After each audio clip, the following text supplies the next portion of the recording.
Sohara, hi. Hi, Frank. Good to see you. We are so lucky to still be around to talk about these experiences that we had in the 1960s and put them in the context of what's going on now. I want to say there's some kind of revolutionary love going on right there that we're able to be here and have this conversation. So in 1968, I was in Chicago and Wow. I had helped to organize the many activities that were going on there around protesting the immorality of the war that the U.S. was waging on Vietnam. And I don't think we've ever talked about this, but I'm guessing in 1968 you were in Mississippi, but maybe not. No, I was not in Mississippi. I was working at that point for the National Council of Negro Women. And Uh, I was, even though I was the Midwest field coordinator, I was not in town for the DNC. uh-huh. But I did have my base in Chicago at that time and working on a number of issues for the National Council of Negro Women. Well, you had probably had some experience with tear gas by then anyway, Oh, yes. That's one because reason I didn't want to do it again. wow, was there a lot of tear gas in Chicago in 1968. But Yes. I think one of the things that both in conversations you and I have been involved with together and in conversations that we're involved with every day, particularly with young people, uh, I know I've been frustrated about compared to then, the communications machinery that makes everything in the world about these conventions and about this presidential election is not helping young people understand movement building, in which how we deal with elections is a part of strategy and tactics, but it's not the main thing. Oh, I agree. And, clearly, this is how the media and even our government officials, this is how they shape it. The conventions, all the entertainers and the media personalities and, the balloons. I mean, it's a spectacle. And it's an effort to make people think this is the most important thing in the world that a citizen can do.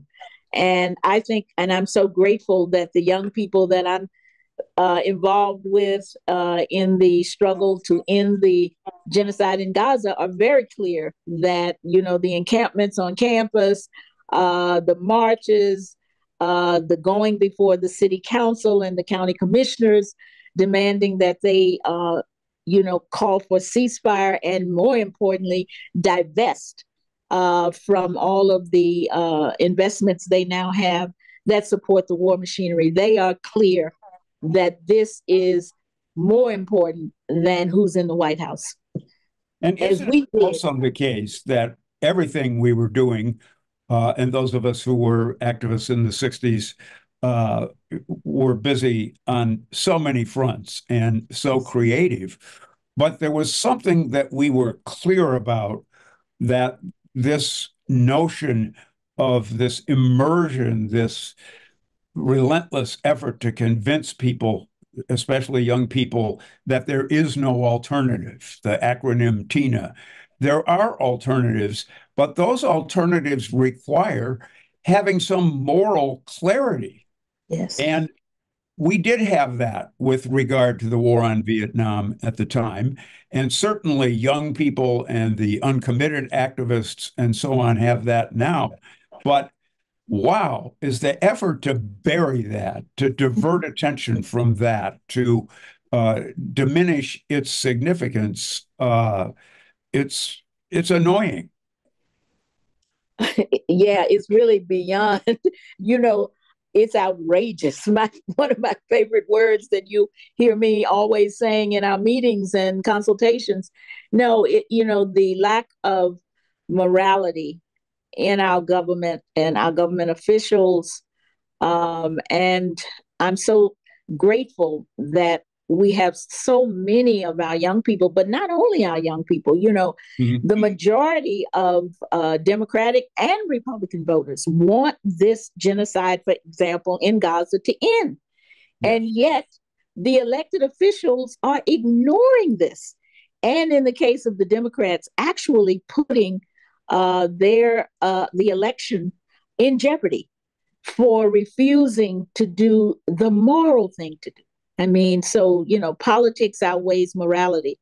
And, as Dr. King called for this change in values, this is so critical for us today, because I think it's worse now, much worse than it was in 68 in terms of lack of values.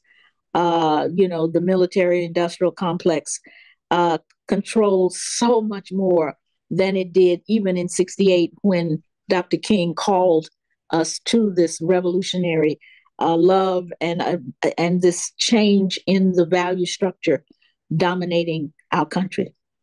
And in that same speech, as we know, and as we have worked together for many years now to highlight, is the speech in which he also talked about the United States as the greatest purveyor of violence in the world. And as you just said, if you use the Pentagon budget, for example, or the degree to which militarism is in every nook and cranny of the economy, we do see that even though U.S. influence in the world is, I think, on the decline, and appropriately so, this machine that has sent so many bombs and so many weapons to Israel, to Ukraine, to all over the world, it seems to me it sounds funny what I'm about to say, but is more immoral now than it was then, because we should know better. Exactly.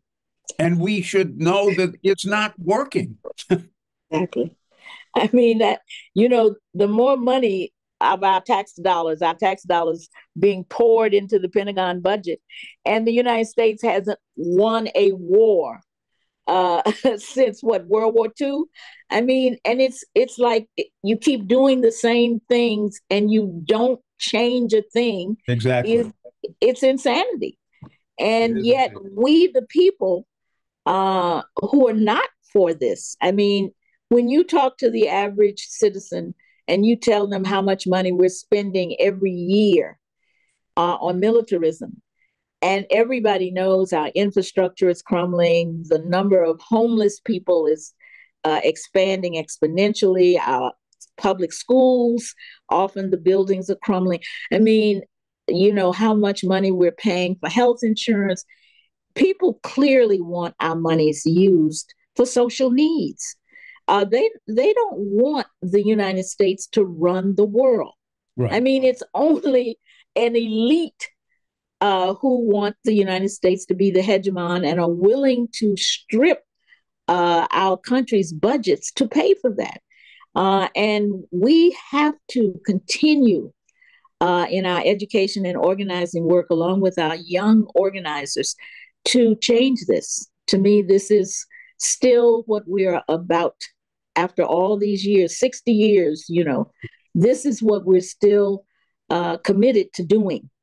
Here's a positive note, though, that I think we can agree on, and a message that we do want to send, which is that we do support young people, and we are of an age where, in a way, that's even more important to us now than it was when we were young people. Exactly. And they are creating a movement against genocide on college campuses and elsewhere.